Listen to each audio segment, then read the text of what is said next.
tomamos la obra de Dios. Perdón.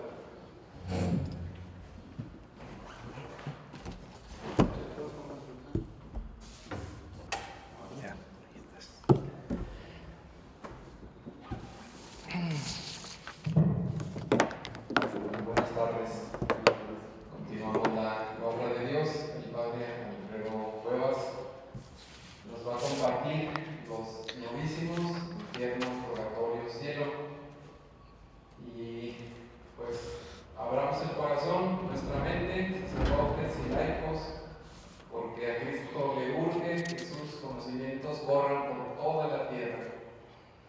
Dice el Señor: hay una extrema necesidad de que mi voluntad sea conocida, porque es vínculo de unión, potente arma de paz y pacificadora benéfica de la sociedad humana. Todo lo que necesitamos está ahí. Así es de que adentrarnos en este gozo. Gracias hermano. Bueno, vamos a leer un poco sobre estos temas de el purgatorio, el cielo y el infierno que vienen en estos volúmenes que hemos elegido, ¿no? El giro de... El de esa comisión de 22 de diciembre.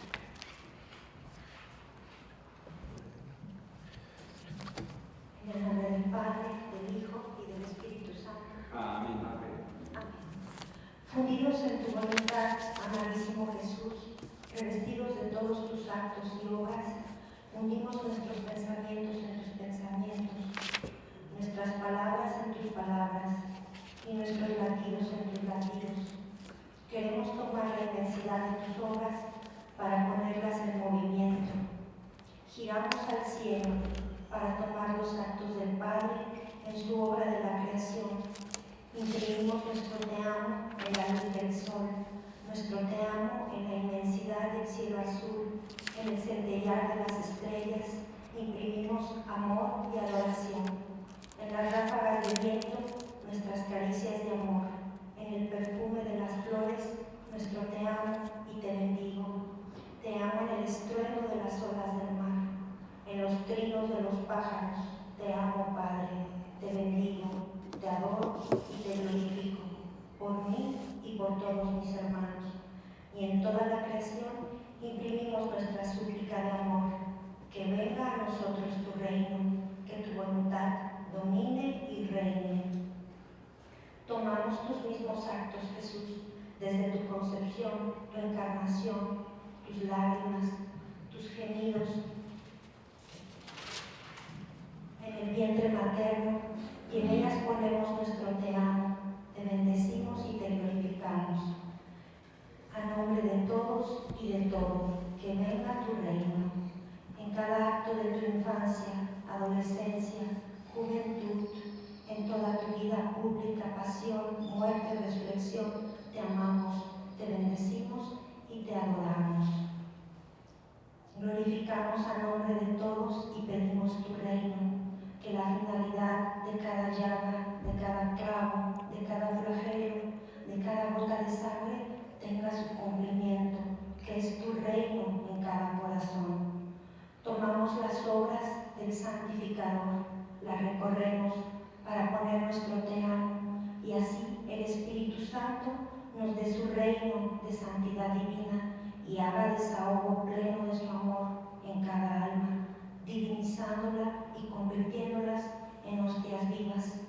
Tomamos todos los actos de los santos para rehacerlos en modo divino, sustituyendo el obrar de ellos, para que reciban la gloria accidental, nuevas felicidades y alegría, y en estos actos suplicamos la extensión del reino de tu divina voluntad. Tomamos todos los actos de nuestra Reina del Cielo, Mamita María, todos los misterios de su vida, su inmaculada concepción, su encarnación, toda la vida oculta en Nazaret, tu pasión, muerte y resurrección, y le damos nuestro te amo en cada uno de los actos de la Reina Mamá. Tomamos los actos de Luisa, la pequeña hija de la divina voluntad, para pedir incesantemente que venga tu reino y se extienda.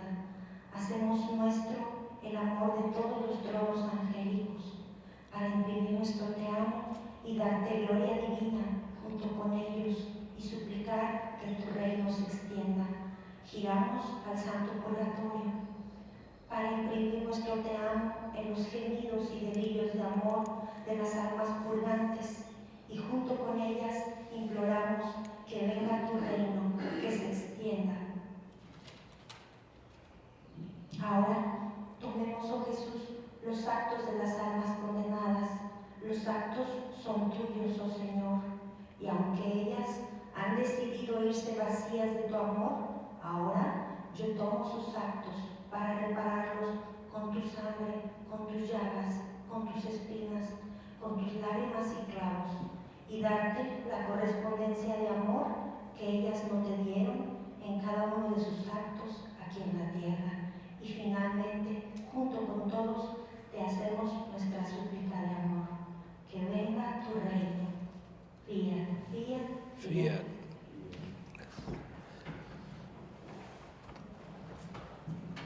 Bueno.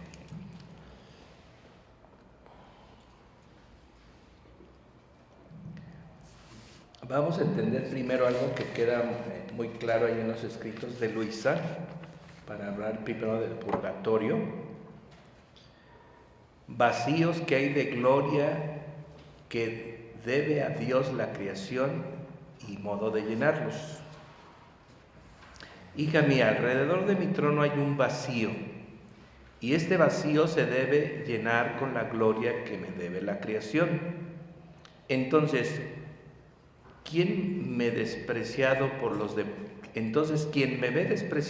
las demás criaturas y me honra, no solo por sí mismo, sino por los demás, me hace renacer los honores en este vacío. Entonces vamos a explicar un poco esto.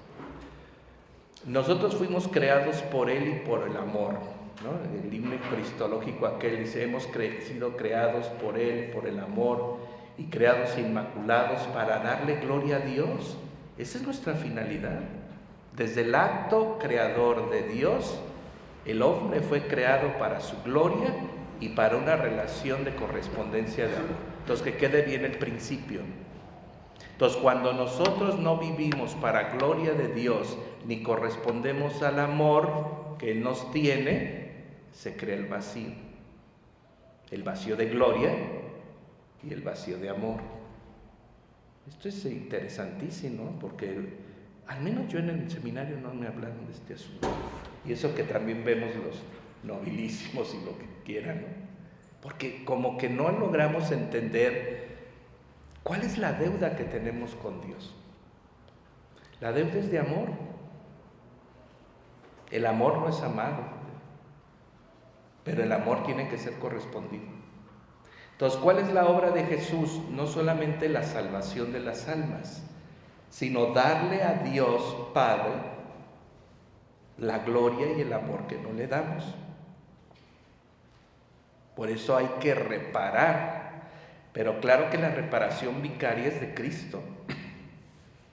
Nosotros no le podemos devolver ese amor y esa gloria a Dios, sino por Cristo, con Él y en Él. Entonces, al crearse ese vacío, ¿verdad? Ese vacío, la justicia demanda la satisfacción.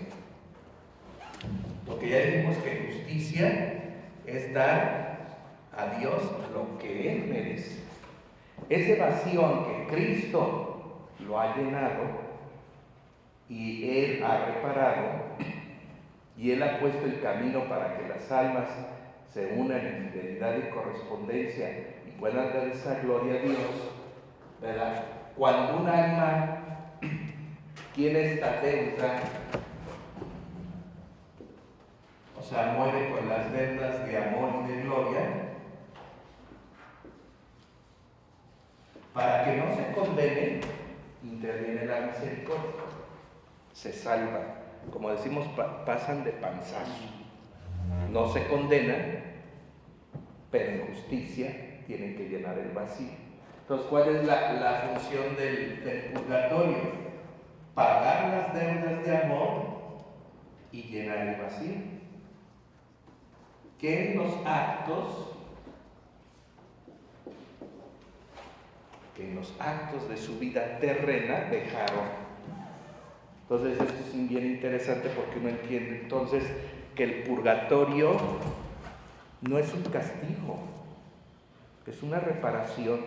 Sin santidad nadie verá a Dios. Entonces fuimos creados en la creación, fuimos creados en la justicia original, en santidad, como Dios es santo, en santidad divina. Por eso también hay algo que es muy bonito. ¿Por qué se salvó Adán? Su culpa es muy grande, porque mandó a toda la familia humana a su caída. ¿Por qué se salvó? Lo explican los escritos. En esto no voy a poder citar muchas cosas porque eso hay que haber leído para poder sacar la correlación, ¿no? Como en la Biblia que un texto explica el otro, ¿no? Entonces hacemos una correlación y podemos entender mejor el misterio de la palabra que el Señor nos da. Aquí es igual, ¿no? Adán cuando fue creado en la justicia original, en la santidad original, él vivía en divina voluntad. Vivía en un paraíso. Pero el paraíso no solamente era el Edén, sino la relación con Dios. Ya vimos que el amor es comunicativo y tiene que ver con una relación y una alianza de amor. Y se explica muy sencillo en el Génesis. Y a la hora de la brisa, ¿qué dice? El Creador bajaba y platicaba con su criatura. O sea, el paraíso en Adán no estaba completo si el Creador no establecía su relación con él para volcarlo de todo lo que el querer divino quería darle a su criatura. Y por eso otro gesto muy bonito es cuando Dios le dice a Adán, ponle los nombres a las criaturas. O sea, Dios le va dando conocimiento a Adán, revelación, para que pueda actuar como Dios, en conocimiento de ciencia en este caso, para poder nombrar las cosas por su nombre, porque en el nombre está la esencia de las cosas. Entonces empezó a llamar a todo por su nombre y le fue muy fácil a Adán, porque vivía en esa relación con su Creador que continuamente le revelaba cosas nuevas. No crean que Dios le dio de sopetón todo a Adán, esa no es la pedagogía de Dios. Dios va obrando poco a poco en su criatura, y aún en el origen, Adán no tenía todo, vivía en un paraíso, donde podía tomar de todos los frutos del jardín, y a la hora de la brisa, el Creador bajaba a estar con su criatura. Eso se llama justicia original. O sea, en la justicia Dios quiso darle todo a su criatura, el hombre, creado a imagen y semejanza de Dios. Y ese todo era vida divina, no nada más era darle cosas y darle conocimientos, ¿no? Sino le daba su vida divina y su santidad divina. Entonces podemos decir que Adán, en ese tiempo que vivió en divina voluntad, sus actos estaban llenos de amor y de gloria a Dios. Porque si eran obrados en comunión, en unión con la divina voluntad, eran actos divinos. No podía pedirle otra cosa a Adán porque le daba en justicia lo que Dios quería. Es más, dice Luisa que la primera palabra que Adán pronunció cuando despertó del sueño en que lo creó, ¿verdad?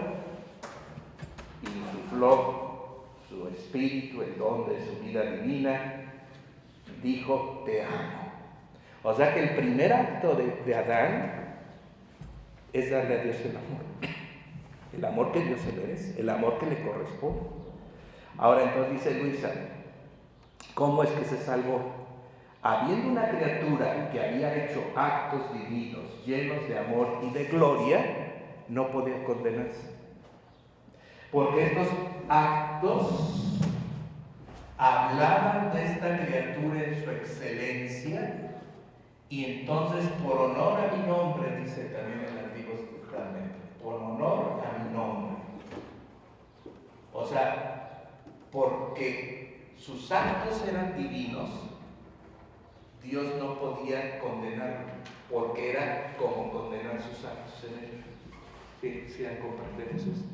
Ahora, la honra de Dios es tan grande que cualquiera hubiera dicho: ¿cómo condenaste a este que hizo estos actos que te dan toda gloria y que son actos de vida divina? Era como deshonrarse a sí mismo.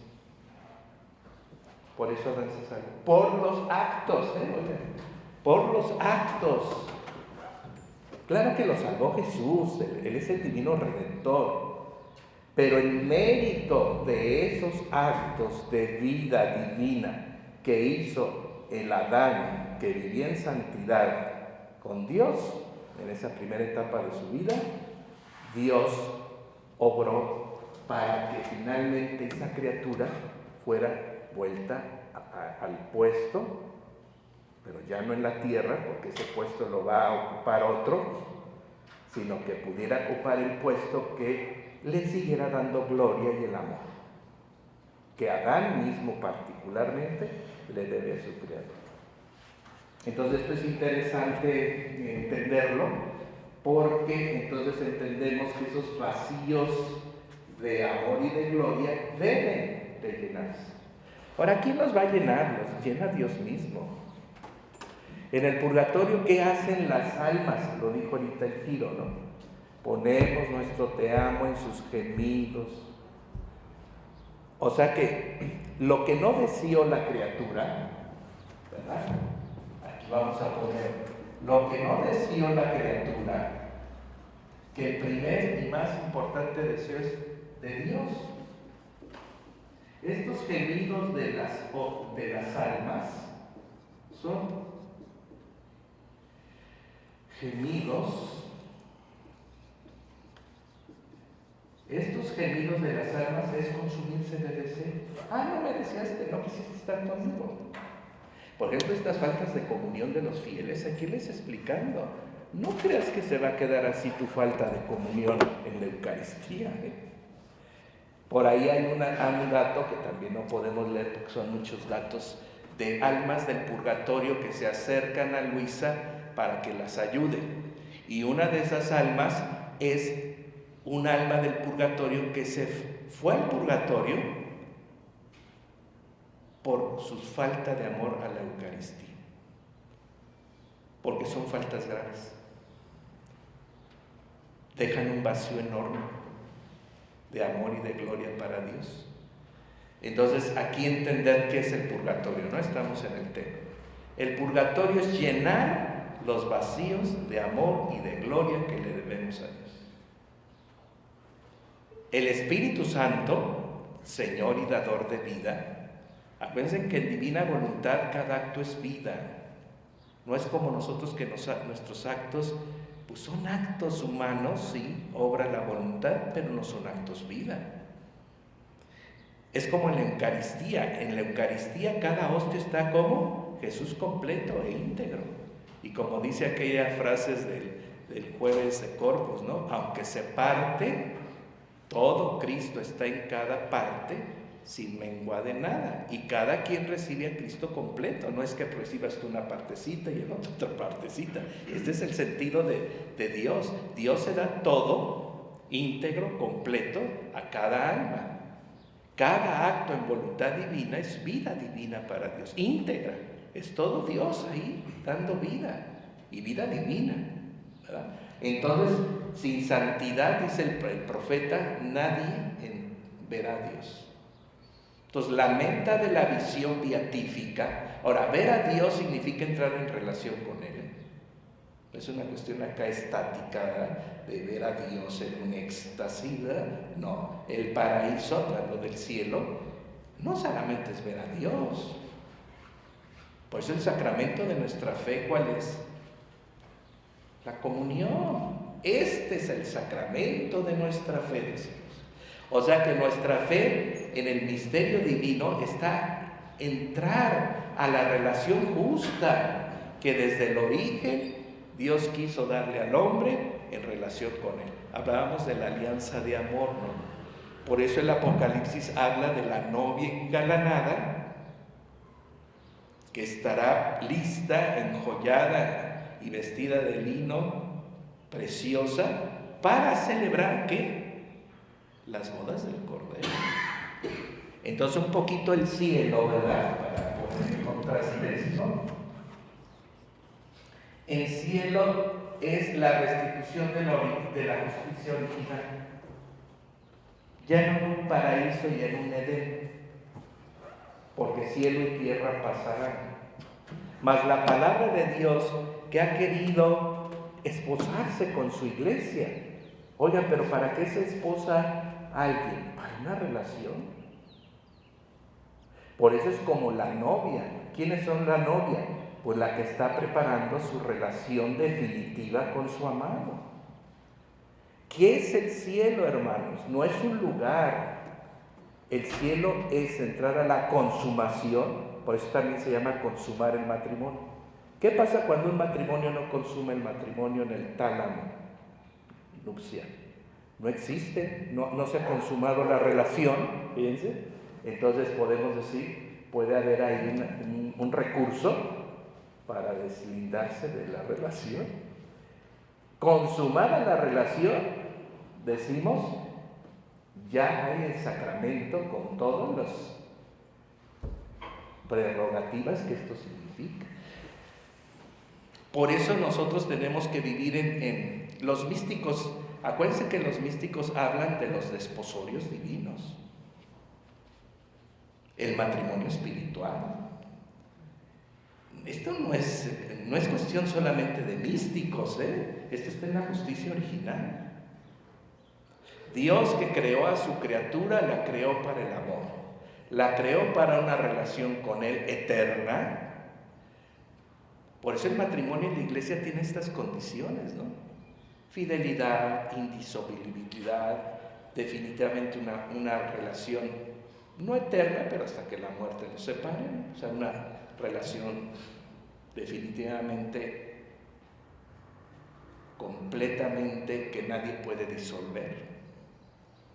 ¿Por qué es así? Porque esto es imagen y reflejo del cielo. Por eso las parejitas se llaman cielo, cielito y lindo, ay mi cielo, no es tan mal, es el sentido de la fe de los fieles, entienden perfectamente lo que están haciendo, ¿no? Los casados católicos, ¿verdad? Entienden que su relación con el otro, la otra, es el cielo en la tierra.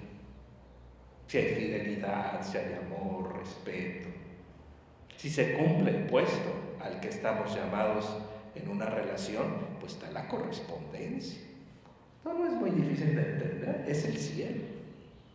El cielo entonces es esta restitución y justicia original para que la criatura fiel goce de la relación de su Señor. Por eso en términos de cielo hablamos de gozo y felicidad. Oigan, pero no es una felicidad como en el mundo que me compro un caserón y tengo alberca y avión. No se trata de eso, se trata del gozo en la relación. Esto lo decía Benedicto XVI, ¿no? Un buen teólogo, ojalá un día lo hagan doctor de la iglesia, ¿no? Magnífico. Dice, el cielo es mi relación con Dios. Por eso hay que prepararse y hay que determinarse si queremos estar con Él, porque también en el giro dice, reparamos por las almas condenadas que no quisieron estar con Él y damos reparación y amor por lo que no quisieron hacer ellas. Claro, eso lo hace Jesús también. Cuando Jesús en la agonía del huerto dice, Padre, que aparta de mí este cáliz, en realidad se refiere, según los escritos, de las almas que se van a condenar y que nada hizo esa criatura por reaccionar ante el amor divino, ante el dolor redentor y la reparación de Cristo. y se quedaron sin Él, en un vacío que se llama muerte definitiva. Porque la vida vuelve a nosotros cuando volvemos a la relación justa con Dios. Esto es bien interesante que lo ubiquemos, para que le echemos ganas a nuestra relación con Dios. La vida está en la relación con Él. Yo le digo a mi comunidad, no hay que predicar divina voluntad, sin dar textos y hablar de cómo uno cuando tiene la comprensión puede mandar el mensaje. Yo le digo a mis fieles, resulta que Dios quiere bailar como la más fea, que somos usted y yo, y todavía nos ponemos el moño de no te quiero. Hay que reaccionar. ¿Quién es capaz de merecer la relación con Dios? Y luego una relación de amor. Nadie. Y todavía nos ponemos los moños. O sea, somos terribles los seres humanos. Pero a lo mejor a veces mucho es por ignorancia, como la lectura ahora de Pascua de Octava dice, pero ustedes han actuado por ignorancia, igual que sus jefes, porque si hubieran conocido al Rey de la Gloria, en Jesús, no lo hubieran crucificado. Por eso es importante el conocimiento, hermanos. Hay que salir de la ignorancia, abrir los ojos a la realidad última, definitiva, y que no hay otra. O sea, si esto no lo entendemos, no tenemos lugar en ningún lugar. Y no creo que el lugar sea precisamente el lugar del vacío, en donde Dios definitivamente ya no puede estar. Ahora, decía lo de la agonía del huerto, aparta de mí este cáliz. Jesús sufrió toda la condenación de las almas del infierno. Porque en justicia Él no podía decir, te quedas sin mí porque esa fue tu decisión, pero yo he sufrido tu pérdida como yo mismo siento que ya no estarás conmigo. Entonces ya no me puedes apelar a nada. En justicia, Jesús ya sufrió las penas del infierno y esto solamente lo puede sufrir Jesús en la divina voluntad, siendo Dios mismo. Fíjense hasta dónde llega el amor de Dios. Sufre el pecado del caído y las penas del purgatorio, también las sufrió Jesús, para que puedan llenar ese vacío de amor las almas que faltó bruñirse, dice, que no brillan con la luz divina para poder participar del cielo eterno. Y también sufre la condenación. Entonces, cuando Jesús en la revelación que le da la luz del divino querer, de lo que sería su agonía, su pasión y su cruz y su muerte, la divina voluntad le deja ver cuántas almas se condenarán a pesar de su sacrificio. Y no nada más le deja ver que se perderán, sino le da la voluntad divina el oficio, porque Jesús es víctima, de sufrir todo lo que van a sufrir estas pobres almas, tanto en el purgatorio para su santificación como en el infierno para su condenación.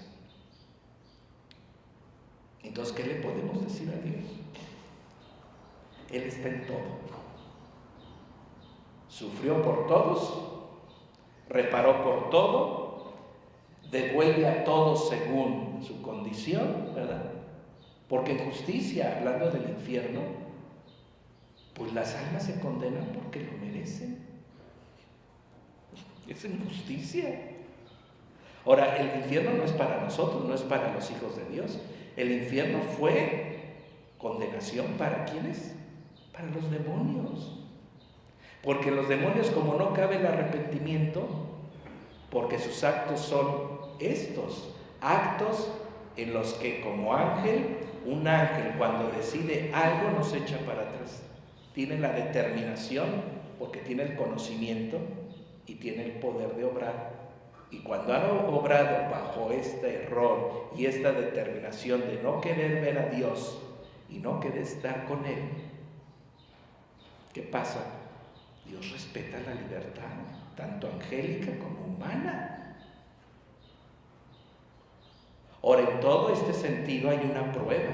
Adán tuvo su prueba, que era muy sencilla: no comas del árbol del bien y del mal, el conocimiento del bien y del mal. Era una prueba sencilla, pues la pasó.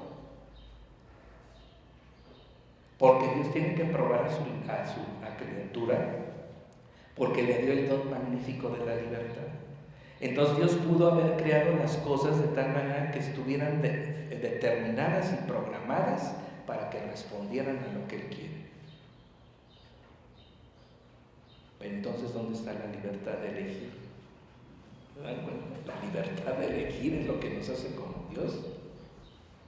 Dios hizo lo que quiso en el cielo y la tierra, fue libre. La libertad lo llevó a ser a nosotros, sus hijos, porque también nosotros somos más que ángeles. La prueba de los ángeles fue aceptar que una criatura inferior en apariencia es superior a la angélica. Eso fue lo que le molestó a Satanás, según la tradición. No serviam, o sea, no voy a servir a la criatura que tú le das estatus de hijo, y tengo que ponerme a su servicio yo siendo un ser superior. La soberbia. La prueba de los demonios fue de humildad y de sometimiento, porque ahí también tiene que ver la obediencia. Entonces, hablar de estas tres cosas, cielo, purgatorio, infierno, es entender esto. ¿Por qué? La pregunta es ¿por qué o para qué también? Dios creó todas las cosas del cielo y de la tierra. Es creador de lo visible y lo invisible. Yo a veces pienso, hermanos, como presbíteros, que tenemos que volver a trabajar sobre el credo. Tenemos que ayudar a la gente que viva el primer artículo del credo. Creo en Dios Padre, autor de la vida, creador del cielo y de la tierra. No solamente crea cosas visibles, sino también las invisibles, que son las definitivas. Estas son temporales, pero las cosas creadas en el ámbito invisible desde acá nosotros que no vemos, son bienes eternos, celestiales y definitivos. Y la gente tiene que aprender a desear a Dios, tanto a Él mismo en esa relación, como los bienes perdurables y eternos que nos promete que entraremos en posesión. Es lo que se llama la herencia de los hijos de Dios. Yo creo que este punto está muy débil en la comunidad. Yo a veces les digo agresivamente, se me hace que ustedes ya dejaron de creer. Porque si creen en una herencia, están haciendo todo por obtener un día la posesión. ¿Crees en las cosas invisibles? Hoy la gente se ha vuelto materialista y atea por este pragmatismo y este materialismo. Benedicto lo decía, ¿no? El materialismo lleva a las personas a negar a Dios. Ese es el poder del materialismo, que llega la criatura a pensar que solo puede vivir de lo que hace, lo que tiene ante sus ojos y las potencias o las cosas que puede crear, porque el hombre también es capaz de hacer cosas. Eso se llama materialismo ateo. Esa frase es de Benedicto XVI. Aunque sea bautizado y sea alguien que tiene supuestamente fe, actúa en el mundo como si Dios no existiera, dice Benedicto XVI. Y eso es ateísmo práctico. ¿Qué quiere decir eso? Que con la boca confieso a Dios, pero con los actos lo niego. Es ateísmo práctico. En la práctica no se te nota la fe que tienes ante Dios, ante tu Creador. Eso hay que trabajarlo, hermanos. Está yendo con la finta que la fe es una creencia. Es lo que mis padres me enseñaron. Es la fe de la iglesia tradicionalista que vamos heredando en sociedades, pues ya ni de cristiandad, ¿no? Somos sociedades que hemos avanzado en la fe, pero no sabemos ni cómo es que vivimos esta fe, ¿no? Entonces, es importante entonces que entendamos que en justicia original, retomo lo de Adán por sus actos en divina voluntad, que dieron toda la gloria y todo el amor que Dios merecía en los primeros años, digamos así, de su vida terrena, Dios, al mirar la caída de Adán, mirando la necesidad de redención, pero motivada por su honra. No puedo destruir a una criatura o arrepentirme de haberla creado porque fue capaz de hacer estos actos. Entonces, repito, no me puedo deshonrar a mí mismo. Entonces viene el plan B, la redención. La redención es un medio, porque a veces pensamos que la redención es todo. No, hombre, la redención es la restitución, abriendo el camino de salvación, que Cristo solo en Él hay salvación, pero que tenemos que llegar de nuevo a la justicia original y a la santidad primera. Eso se entiende en los escritos muy bien. Entonces las almas del purgatorio, cuando salen, la respuesta en los escritos de Luisa es cuando llenen sus vacíos de amor. Y entonces por ahí se dice que saldrán algunos hasta que Cristo venga. Fíjense, hay purgatorios larguísimos. Hasta que venga en segunda venida en gloria, muchos van a salir. Porque es tanta su deuda que pasarán todo el tiempo purgando, purificando, cubriendo su deuda de amor, pero al final se salvan y entran a la gloria. Entonces aquí volvemos al equilibrio de los atributos, ¿no? En misericordia las almas que tienen estas deudas de amor, no que negaron a Dios hasta odiarlo, porque hay grados para rechazar a Dios. Se le puede desconocer, se le puede desacreditar, se le puede negar, pero luego hay grados terribles. Se le puede rechazar y odiar, que ese es el odio satánico. Los diablos no nada más rechazan a Dios, no seamos ingenuos, lo odian, no lo quieren ver. Por eso quieren borrar la imagen en nosotros, y eso se está viendo en el mundo moderno, cómo la gente se está denigrando. No es otra que obra del maligno. Está queriendo desdibujar la imagen en nosotros y hacernos todo menos semejantes a Dios. Es triste ver a veces las apariencias de la gente. Yo he encontrado personajes en la Ciudad de México, así en el cruce de las calles, que dices, ¿qué onda? ¿Quién es este tipo? Lúgubres, con aspecto hasta demoníaco. Me acuerdo un día allí en San Ángel, ¿no? Y eso no es ahora, hace como 30 años.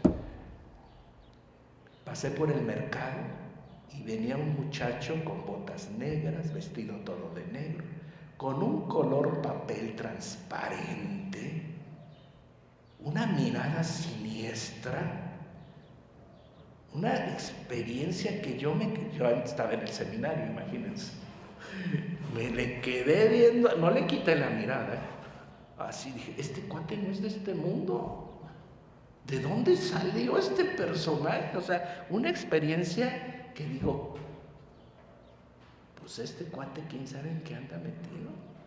Porque todo hablaba de una experiencia de gente rara. Y lo dice el Apocalipsis, ¿no? Vendrá el tiempo en que habrá todo tipo de apariencias en el hombre, totalmente desemejantes a Dios, y que la imagen de Dios no brilla ahí en nada. Entonces toda esa experiencia del infierno, hermanos, porque luego algunos son bien ingenuos los fieles, ¿no? ¿Y por qué los demonios no se pueden salvar? Deberíamos de orar por ellos.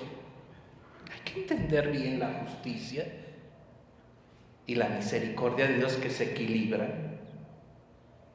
El que no quiere estar con Dios, esta es su libertad y Dios la va a respetar. Claro que todo es bajo la influencia del maligno, ¿no? Todo este camino está atrás del maligno. Desde la caída de Adán está atrás este tipo, ¿no? El enemigo de Dios, que odia a su creador. O sea, uno, miren, como creyente, meterse en ese camino y decir, odiar a Dios, ¿por qué? Pues hay criaturas que odian a Dios. y pretenden eliminar su obra y vencerlo, porque si es enemigo no es adversario, no está en competencia el enemigo con Dios.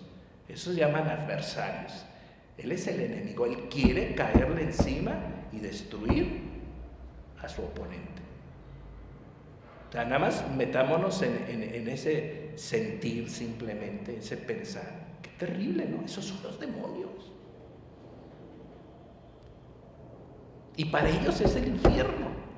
No pensemos que Dios exagera y que no tiene compasión. Dios creó con libertad a los seres divinos, ángeles y los hijos de Dios que somos nosotros. Entonces el infierno queda claro, ni es para nosotros, ni debemos estar preocupados por llegar ahí, ¿verdad? Porque nosotros tenemos una relación desde el amor.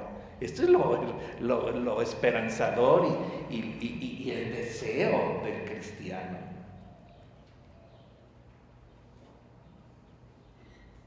Dice ese canto que está sacado del profeta Isaías de la Renovación.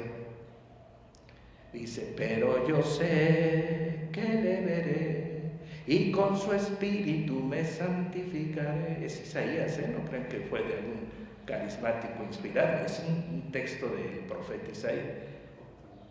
Y con su espíritu me santificaré.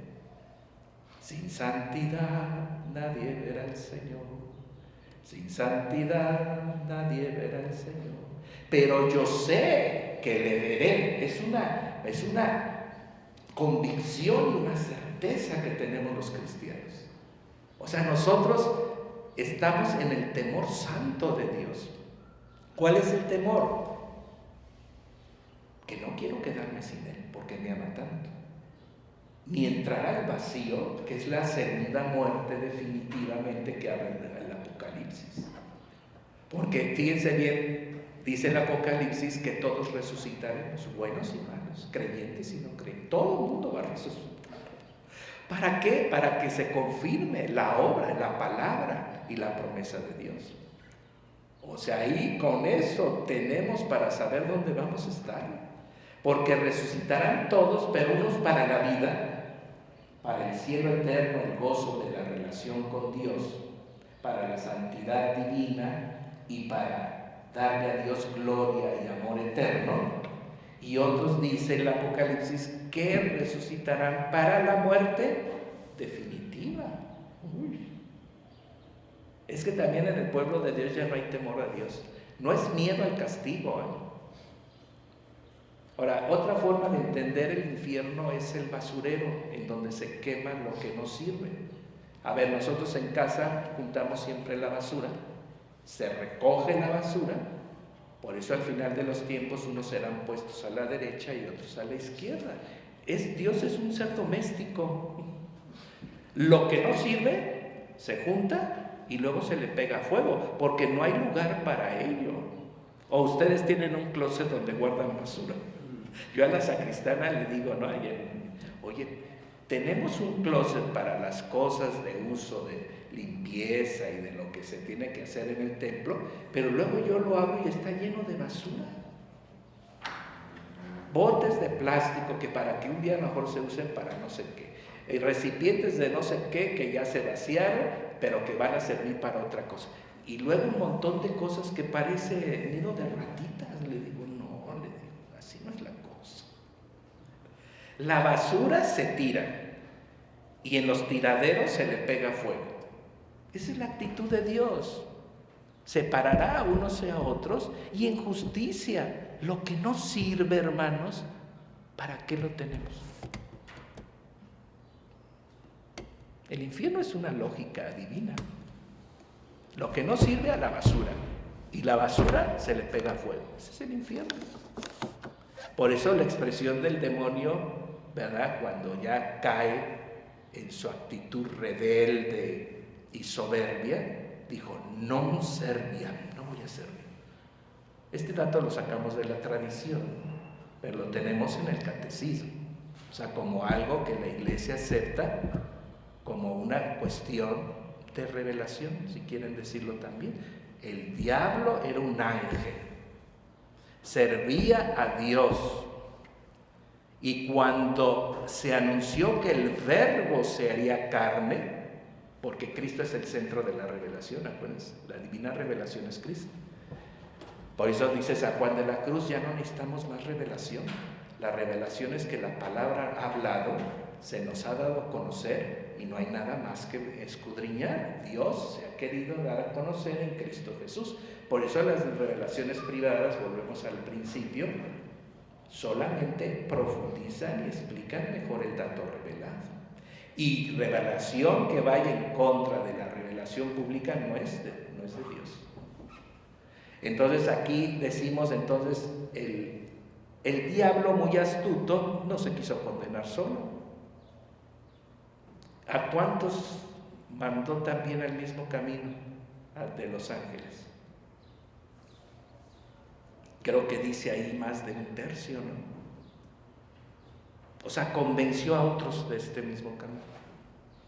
Que no convenza a los hombres, sí convenció a los ángeles, que fueron por el mismo camino. Por eso son los secuaces del maligno, ¿verdad? Son demonios, que eran ángeles también. Los convenció. Fíjense el poder de persuasión, la inteligencia, la astucia, la malicia y el odio que lo movió a llevarse a otros. Entonces, ¿qué pasa? Viene aquí para llevarse también entre la familia de los hijos de Dios, pues a los que más pueda. Parece un cuento mítico, ¿no? O una teodicea ahí al revés. No, hermanos. Es una revelación. Por eso nosotros tenemos datos, ¿verdad? Para poder tener una determinación, para vivir una esperanza. Porque también todo lo que la iglesia predica es en esperanza. Se cumplirán, las promesas del Señor se cumplirán. Entonces decíamos, todos resucitarán. Unos para la vida, para la relación con Dios, en el gozo de su Señor, ¿verdad? Y otros para la muerte definitiva, que se llama infierno, que es la pérdida definitiva de Dios. Es que no lo podemos comprender, es que poder pensar que pierdo a Dios definitivamente, no, tampoco nuestra mente cristiana puede concebirlo, es terrible eso. Por eso cuando una relación matrimonial termina, que yo ahorita tengo muchos fieles con unas rupturas terribles, ¿no? Yo digo, pues nada más los escucho, le oro por ellos y luego están en litigios por un montón de bienes, porque es donde viene el pleito ratero, ¿no? Pero un dolor que hay en los corazones de estas parejas rotas. Y luego los hijos de por medio que se sufren también. Y uno empieza a entender que esa gente está viviendo una experiencia de dolor fuerte, de pérdidas del cónyuge, ¿no? Que se le ama, pero que el cónyuge ya definitivamente ha entrado en una ruptura definitiva. Nada más pensemos en las penas del infierno. Darse cuenta que renunciaron a la vida, a lo más bello, a lo que Dios ofrecía, y no poderlo, ese es el dolor del infierno, es otra cosa, sino nada más el contraste real de la realidad de que se perdió todo por nada. Vamos al purgatorio. ¿Cómo hace Dios que crezcan las almas en deseo para unirse? Es deseo de unión, ¿verdad? Acuérdense que hablamos de estas cuestiones de purgación, iluminación y unión. Y en el purgatorio también hay esos niveles. En la medida que va purgando un alma, va siendo iluminada por la luz de Dios. Luzca para ellos, la luz perpetua, intentámoslo. ¿Por qué pedimos la luz para las almas? Para que conozcan a su Creador, lo deseen y entren en unión. Entonces, purgación, iluminación, unión. Esto también es en el purgatorio. Por eso acá hagamos camino de purgación. Entonces, en la medida que las almas van bruñendo, purificando sus almas por la acción del Espíritu Santo, Señor y dador de vida, y las va iluminando la visión beatífica, porque las almas del purgatorio sí ven a Dios. Es como estar acá, por decir de manera plástica, y miran a Dios y al ver la belleza, la grandeza, el amor, desean estar con Él. Entonces los jala ese deseo de ver a Dios. Hay almas que han visto la acción del purgatorio, que ahorita no es tiempo para estar citando santos y gente que ha tenido la experiencia, pero dicen que las almas mismas, cuando ven a Dios, quieren volar a Él, porque es el deseo de unión. Pero ellas mismas ven que no pueden unirse con Él y vuelven a caer en el purgatorio, por decir plásticamente. Vuelan por la visión beatífica, de ver a Dios. Pero ellas mismas se ven en condiciones de no poder entrar en unión y regresan a seguir trabajando en su purificación y en su camino de unión. Entonces el purgatorio pues no es un infiernito, mis hermanos, tampoco. Es un camino de santidad que no se hizo acá. Entonces yo también estoy predicando mucho el purgatorio yo ahí en mi comunidad, ¿no? Porque la gente dice que ya no existe el purgatorio, porque hubo una confusión de que un día dijo, yo no me acuerdo si fue Benedicto o Juan Pablo II, que el limbo no existía. El limbo sí no existe. ¿Se acuerdan de que nos hablaban del limbo cuando éramos niños? Porque ya no se habla de eso, porque también la iglesia ya zanjió esto. El limbo era, por ejemplo, que decían que el niño que no está bautizado se va al limbo. Eso no es cierto. El limbo no existe, por eso la iglesia dice esto. Pero el purgatorio no es el limbo. Ahora, el seno de Abraham, acuérdense cuando Jesús baja a los infiernos, bueno, esos infiernos es la vía purgativa del Antiguo Testamento, y se le llamaba seno de Abraham porque estaban esperando, ¿se acuerdan que ese himno cristológico pascual? Levántate tú que duermes, levántate de entre los muertos. Eso se lo está diciendo Jesús a Adán para sacarlo del seno de Abraham con toda su corte. Dios en Cristo Jesús es la esperanza de salvación, por eso el Mesías esperado, que el judío no entendió y sigue entendiendo el asunto. Pero entonces cuando Cristo vence a la muerte y resucita, decimos, bajó a los infiernos para sacar a todas las almas de los justos que esperaban la redención obrada por el Señor, y Él mismo les abre las puertas del paraíso. Pero eso tampoco es el limbo, es el seno de Abraham, se llama. El purgatorio es esta etapa, si queremos verla así, para la iglesia militante, ¿verdad?, que en su lucha por su salvación y por alcanzar esta justicia original, no le alcanza el término temporal por cualquier motivo, porque no hizo esta experiencia de amor con Dios y de glorificarlo con sus actos. Entonces la misericordia y la justicia en su equilibrio pone a las almas en camino a su total glorificación, y ese es el purgatorio. Entonces aquí dice, vacíos que hay de gloria que le debe a Dios la creación entera y modo de llenarlos. Entonces sigo leyendo. Y siendo todo esto un desbordamiento de la caridad del alma, que no solo me da lo que me dé de ella y lo que se desborda de ella, sino que lo hace por los demás. Acuérdense que también los actos en divina voluntad son universales. Por eso el ofertorio está así diseñado. El Señor reciba de tus manos este sacrificio. ¿Para qué? Para alabanza de tu gloria primero, para mi bien y de toda la iglesia. O sea, los actos divinos en divina voluntad son completos. Siempre repercute, por eso se desborda no nada más para el alma, sino para los otros, para los demás, siendo pues fruto de la caridad estas glorias que todos les damos.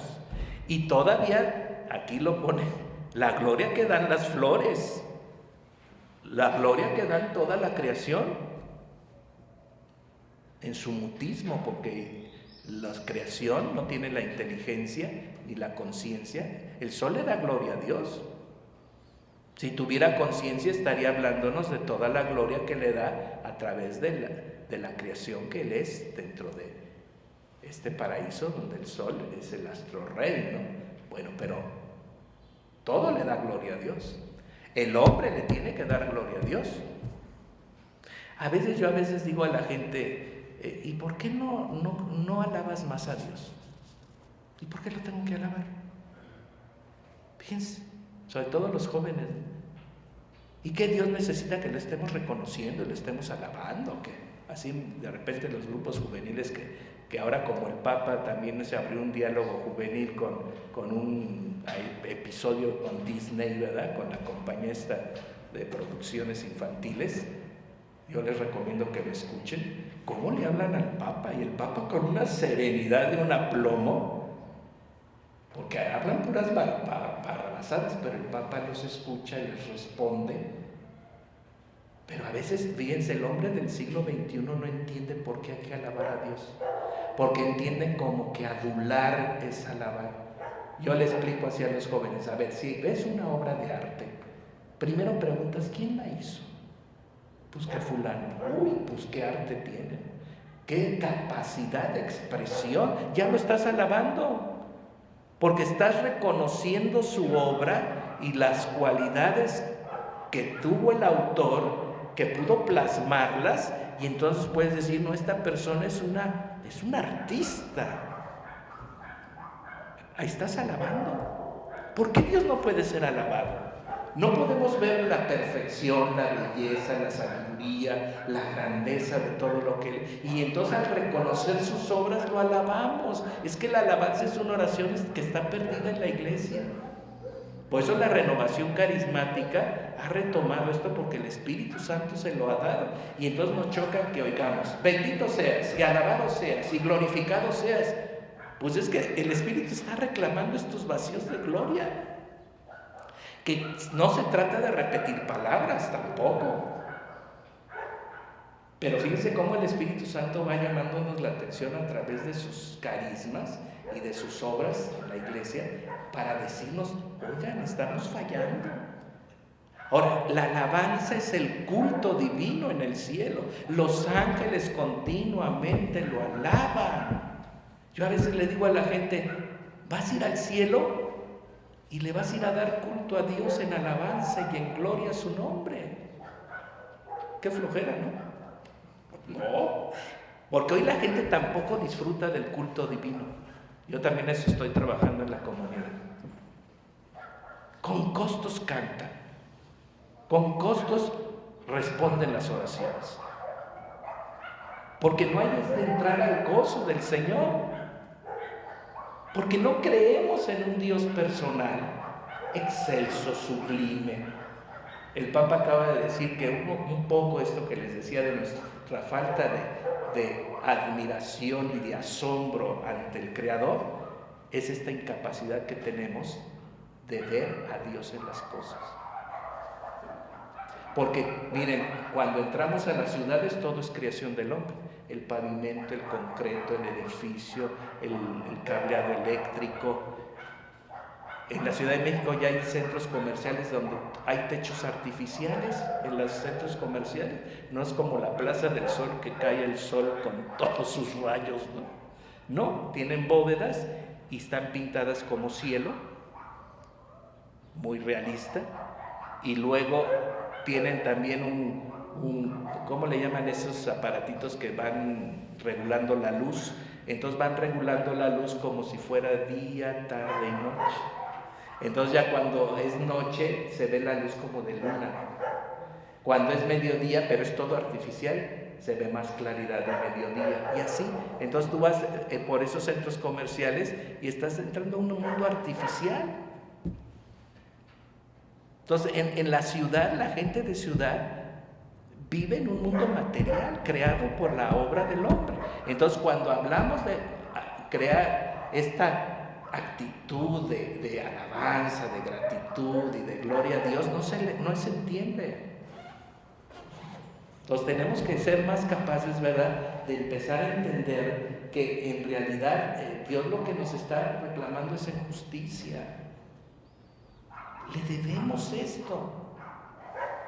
Por eso yo les decía, ¿tenemos ganas de ir al cielo?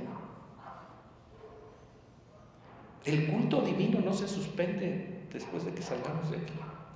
Será más sublime, más excelso, perfecto y en espíritu y en verdad.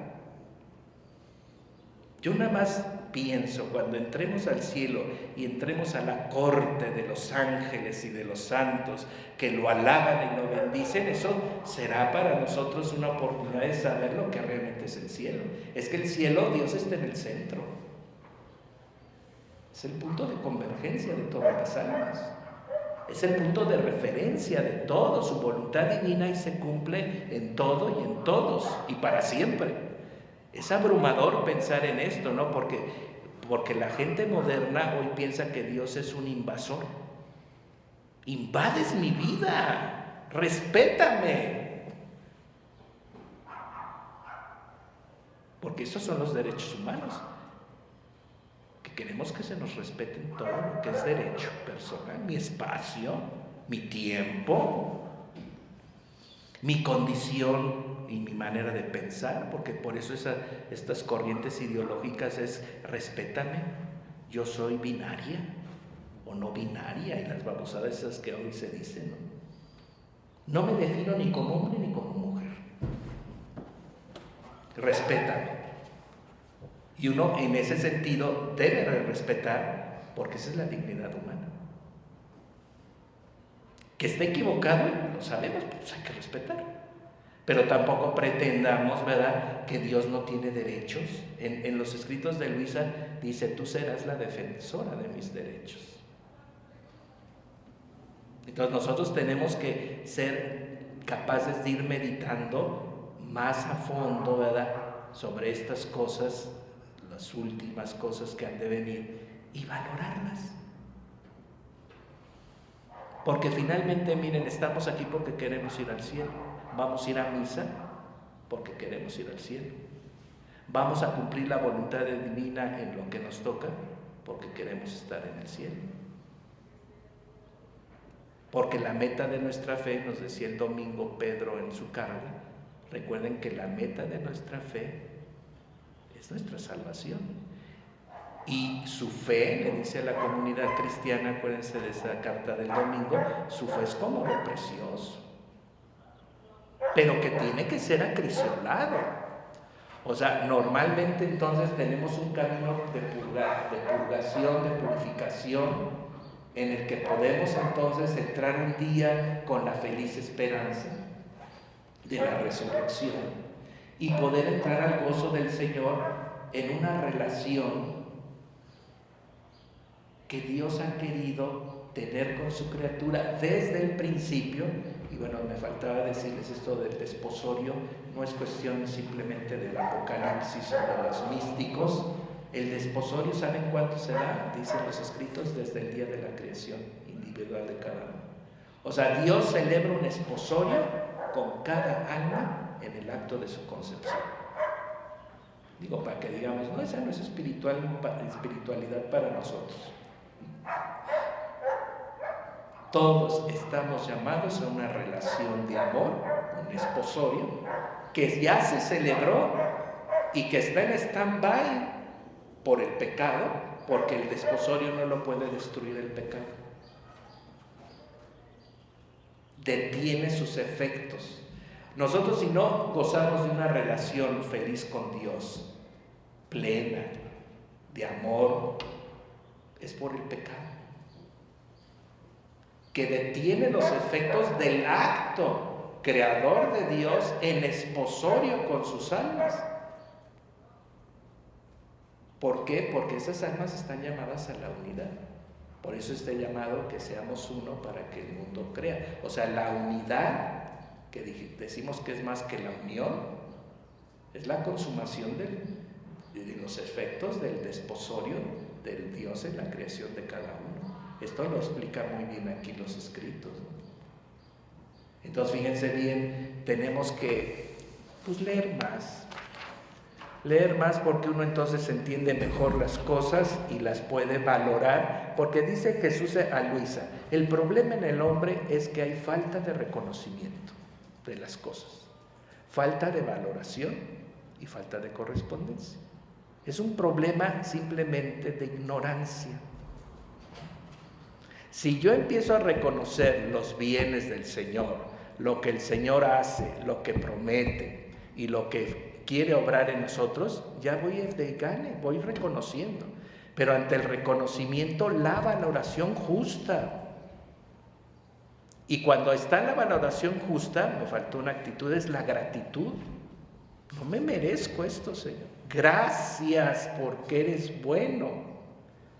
Y luego lo último, porque con dar gracias no hacemos todo, sino dar lo que se merece. Entonces viene la correspondencia. Entonces acuérdense, reconocimiento, valoración justa, gratitud sincera y correspondencia y fidelidad. Leo un último texto que es sobre lo mismo. Dice, el purgatorio es para llenar los vacíos de gloria y de amor, pero que está en el volumen 4. Leímos que el que estaba en el volumen 6, entonces ese volumen está el 4 de septiembre de 1901. Vamos a ahondar en esto. 4 de septiembre de 1901. ¿Cómo llenar los vacíos de gloria de Dios debido a las obras buenas no hechas?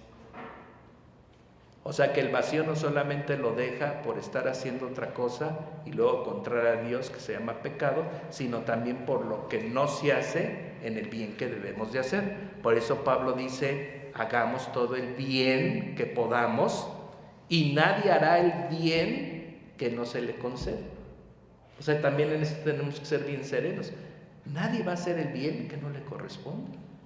Hasta en el bien Dios está en su régimen regulando a la criatura.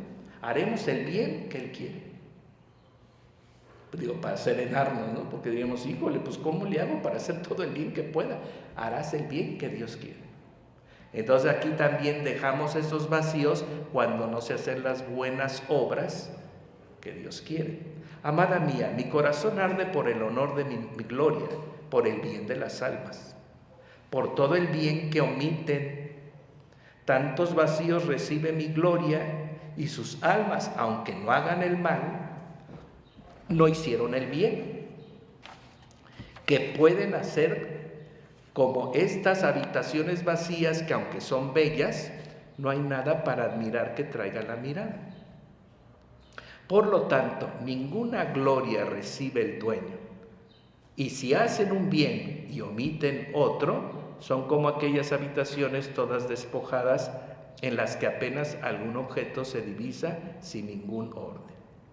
Amada mía, entra a participar de estas penas y de los ardores de mi corazón que siento por la gloria de la majestad divina y por el bien de las almas, y trata de llenar estos vacíos de mi gloria.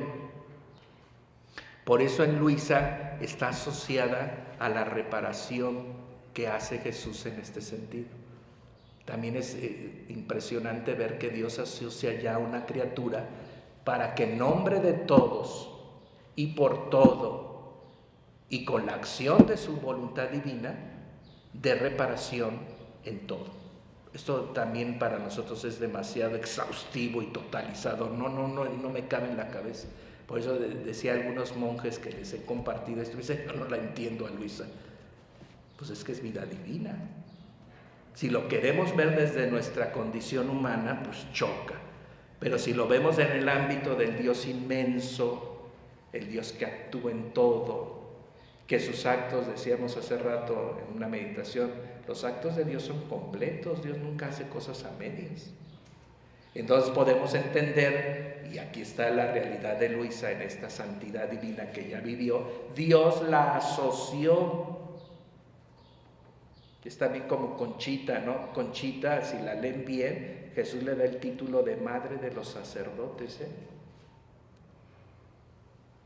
Conchita llegó a tener con su corazón sacerdotal no para celebrar misa, sino porque fue asociada de tal manera al misterio del sacerdocio de Cristo, que está también en la fuente de la gracia bautismal, se llama sacerdocio bautismal, en donde esta mujer con corazón de madre, le decía yo al padre Javier Lotres comentando esto, nos enseña a tener corazón de madre porque la iglesia es madre.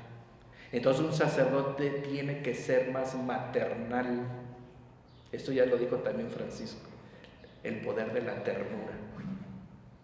Porque el sacerdote tiene que aprender a cuidar a los hijos de la iglesia con corazón de madre, y ahí está el carisma de Conchita. ¿Cómo pudo fundar un instituto sacerdotal? Porque es inspiradora de los misioneros del Espíritu Santo, que son sacerdotes para sacerdotes. ¿Cómo fue que una mujer casada, llena de un compromiso doméstico, de cuidar a sus hijos biológicos, pasara a ser una mujer de iglesia, inspiradora, capaz de enseñarle a la iglesia en sus sacerdotes a cuidar la grey? ¿Verdad que es así como que, ay, qué lo que? Bueno, por eso ya la beatificaron.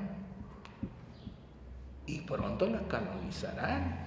Y también Conchita es candidata a doctora de la iglesia. Nada más lean sus 60,000 hojas escritas. Una teología que ni mejor teólogo de la Comisión Internacional lo tiene.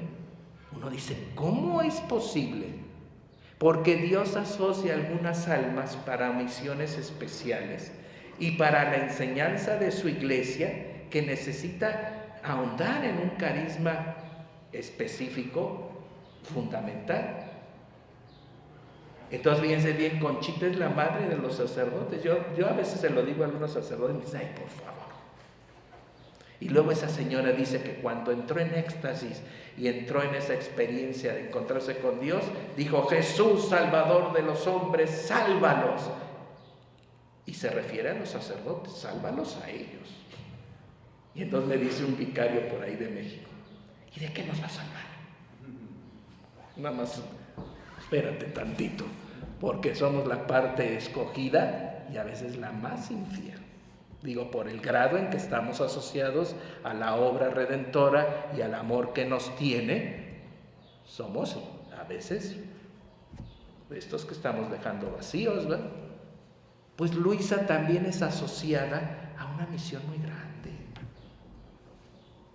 O sea, no es la persona en sí, ni Conchita, ni Luisa, ni cualquier santo. Pudo haber sido cualquier persona, porque a veces, ay, es que quieren exaltar a Luisa en muy alto. No, mira, pudo haber sido la hija del vecino, cualquiera. Eso no es importante, el fulano o la sutana. Lo importante es la obra a la que esa alma fue asociada y caminó por ese camino para mostrarle a la iglesia lo que Dios quiere, que en la iglesia progrese pues, su obra. Yo por eso no tengo problemas con Luisa. Pudo haberse llamado Alfonsina, lo que sea, pues es lo mismo. Luisa quería vivir oculta. Le daba terror, dice, ¿quién va a leer estas cosas? Uy, Luisa, ni te lo imaginas. Miren cuánta gente tenemos los escritos en nuestra biblioteca y los hemos leído. Ni siquiera se imaginaba la difusión que tendría su diario, pues es su diario espiritual. Entonces, hermanos, Luisa hay que irla entendiendo como una elegida, como los santos de Dios que la iglesia pregoniza, con una predilección, pero por una misión. No es la santidad particular de la santita como la santidad de ella. Es la misión que Dios quiere que desarrolle la iglesia, o le dice el oficio y el puesto en que voy a llamar a otros a ocupar este puesto. Ahora, Luisa, ya lo vimos, puede invocar la misericordia de Dios y atraer ese baño de bendición y de compasión divina ante toda la humanidad, porque es una víctima. Pero ¿qué es ser víctima? Es un alma que vive en justicia con Dios, amándole, cumpliendo en justicia lo que le debe y haciendo posible un camino de verdadera santidad. Eso es lo que atrae a Dios y lo conmueve para seguir mandando gracias de salvación para el mundo. Ahora hablamos esto con los sacerdotes. Hermanos, no se olviden que nosotros somos sacerdotes y víctimas, Porque si tú no eres víctima siendo sacerdote, tú tienes fragmentado el sacerdocio de Cristo. Nosotros tenemos una dimensión victimal, ¿o no, mis hermanos? Nos ofrecemos junto con Jesús en el altar, vamos a decirlo, como hostias vivas, ofreciéndonos para el servicio ministerial de hacer posible el prodigio maravilloso del pan de vida para el pueblo. Y Dios toma tus sacrificios, tus entregas, tus servicios y tus renuncias como una ofrenda de sacrificio agradable para Dios. Entonces yo siento también, en mi opinión personal, que los escritos de Luisa van a reapuntalar el sacerdocio de Cristo en la iglesia. Pero tenemos que entrar también a vivir nuestra dimensión victimal, mis hermanos. A ver, ahorita que fuimos a Semana Santa, ¿cómo acabamos como Semana Santa? Es un oficio tremendo. Acabamos como pomada de la campana para untar. Todo ese sacrificio, toda esa entrega, ese desgaste, ese cansancio, que gracias a Dios, por la gracia de Dios, nos recuperamos maravillosamente y estamos renovados, Porque después de Pascua, pues pasará la octava un poco y vamos viendo que la gracia va renovándonos en el hombre interior. Yo nada más pienso en los sacerdotes ancianos que todavía cumplen su oficio de acompañar parroquias. Yo por eso ahora que veo que se le pide la renuncia a los sacerdotes para la jubilación, es justa, hermanos. Porque cargar esa cruz de lograr presidir al pueblo en la Pascua es un oficio sacerdotal. Dios renueva las fuerzas, Dios restituye todo, pero también hay una experiencia en donde uno dice, a mí me gustaba Semana Santa cuando era joven, ahora que ya tengo 60, yo me disminuyo mucho. Yo para recuperarme en tiempos de oficios así intensos, necesito físicamente y mentalmente 2-3 días, se los digo honestamente. Necesito serenidad, silencio, de reposo. A veces digo, ya estoy chochando, ¿qué me pasa? No, es que es la experiencia, de que uno va creciendo en el sacerdocio. Por lo menos, pues yo ya llegué a mis 26 años, ¿no? Ya perseveré. Pero digo, ¿qué fuerza tiene nuestro ministerio ante el pueblo de Dios? Pero no es gratuito. ¿O sí, mis amigos? No es gratuito. Nuestras renuncias, nuestras luchas, nuestros desgastes y trabajos, porque algunos son más activos que otros. Ahora yo lo entiendo, ¿no? Hay sacerdotes súper creativos y dinámicos y qué padre, ¿no? Pero sabemos que hay atrás de todo ese dinamismo, hay luchas, entregas, renuncias a cosas sacerdotales que tenemos derecho. A mí de repente me dicen los del decanato, ni cómo ayudarte, tú nada más te andas buscando chambas. A ver, ¿a qué vas allá? Pues es que voy a dar un retiro. No te busques chamba, mijo, pues ¿cómo crees? Ya con lo que tienes es suficiente. Pero es que Dios me lo está pidiendo. ¿Qué? Sí, Dios lo quiere. Yo quiero colaborar en esto con Él. Ni cómo ayudarte, Padre. Cada quien tiene un llamado especial a ejercer su sacerdocio en un ámbito o en otro. Se llama generosidad, hermanos. Que de repente uno dice que sí al Señor, ¿no? Se entrega generosamente y luego vienen los estragos de aquello que se hizo con mucha alegría, con mucha disponibilidad, pero que A ver, aquí estamos entre sacerdotes, nos pasan la factura. A esa dimensión yo le llamo vivir nuestra condición victimal.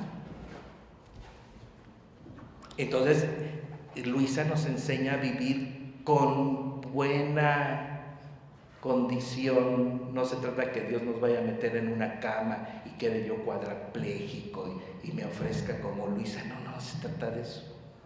Nosotros como sacerdotes somos sacerdotes y víctimas. Víctima como ofrenda agradable para Dios. No que vayamos a hacer un pararrayos de la justicia divina, ¿no? Y que pague culpas de otros. Aunque el cura de Ars, que ahorita que entré por allá está su cuadro, él decía, yo confieso a la gente, lo absuelvo, pero yo soy el que pago la penitencia. ¿Se han oído de eso? O sea, él hacía mucha pena, a lo mejor por eso era buen confesor, porque decía, la penitencia que no hace el pueblo, yo se la ofrezco al Señor por el perdón de sus pecados. Y entonces acudí un montón de gente a confesarse porque había grandes gracias de conversión y de transformación de vida, pero ¿quién pagaba el plato? El cura de Ars. Eso lo sabemos porque él lo mismo lo revela. Entonces, últimamente, por ejemplo, me han llegado buenos penitentes, unas cosotas, y de repente yo digo, híjole, Señor, no me vayas a pedir que yo espíe por esto. Y efectivamente, de repente empiezo a tener un malestar, una enfermedad, por cualquier cosa y circunstancia, y entonces me acuerdo de ese, pues te lo ofrezco por este penitente. Que viene como pez gordo, que tú ya pescaste, y que viene sinceramente con arrepentimiento, pero todo el camino de cambio y de reparación que tiene que hacer, y eso necesita que se ofrezcan a Dios muchos sacrificios para que a esas gracias les alcancen. Ustedes y yo sabemos cómo viene el pueblo después de la pandemia. Miren, la gran mayoría vienen con situaciones muy graves matrimoniales, dolorosas, ya se les he platicado. ¿Qué haces con estos hermanos? Que se les ha acabado la vida, porque no perdieron la mitad de su vida, su media naranja, perdieron ya toda su vida. Su proyecto de vida es su pareja, su familia, y evidentemente por pecados, ¿no? Porque si van a confesarse es que ha habido culpa y ha habido situaciones que han llevado a esa situación. Pero ellos vienen con la esperanza de salvación, ¿no? Que Dios recupere, salve, que haya perdón, que haya reconciliación. Entonces yo estoy pensando, hermanos, que estos tiempos los sacerdotes tenemos que estar más preparados para ofrecer más que la misa por los fieles, con sus intenciones. Tenemos que ofrecer algo más. Y eso es ahondar en nuestro sacerdocio, porque el sacerdocio de Cristo tiene muchos recursos para que nosotros cooperemos con la obra de redención del mundo, ¿no? Que hacemos la oración, Señor, que esta comunión que hago no sea para mi condenación, sino para la remisión de mis pecados, y pueda cooperar contigo, si la hacen o ya no, puedan cooperar conmigo en la salvación en la salvación de las almas. Es la oración que hacemos antes de la comunión que nosotros tomamos en el altar. Entonces, fíjense bien, hermanos, pues el Señor nos conceda, ¿verdad?, estar con más la mirada hacia allá, hacia donde vamos, hacia nuestro destino feliz, y que esto sea un motivo, y hablo con sacerdotes, ¿verdad?, un motivo para soñar más con el cielo. Luisa le dice a Jesús que cómo es esto, le dice, tú vive tu purgatorio aquí en la tierra, no estés esperando pasar en turno a esto, tú vive tu purgatorio ahora. Entonces, si nosotros le vamos dando este sentido de lograr llegar a feliz puerto, esto nos da consuelo, fortaleza, forja una mayor convicción, y también esto se le puede transmitir a los fieles, ¿no? Porque en mi opinión, miren, la gran mayoría de nuestros fieles en las parroquias no están pensando en irse al cielo. Están preocupados por las cosas materiales, por los problemas que los abruman, por las situaciones de éxito, de obtención de bienes, de resolución de problemas. Es su vida, yo los entiendo, son seglares. Pero cuando un seglar ya no está mirando el cielo, también no tiene esta consolación y esta fuerza para decir, todo pasa. Se ahogan en un vaso de agua o están viviendo en una experiencia tormentosa. Pero si vieran más hacia dónde vamos, no hay mal que dure 100 años. Todas las cosas pasan, pero la gente encuentra consuelo, fortaleza y sabiduría para vivir la cruz si ponen su mirada hacia donde finalmente vamos, y eso es un hecho, y ese es el núcleo de la fe, ¿verdad? Entonces, que Dios nos ayude a tener esta mirada de fe más profunda, en el nombre del Padre, del Hijo y del Espíritu Santo. Amén. Pues gracias por escuchar y por su paciencia. Gracias.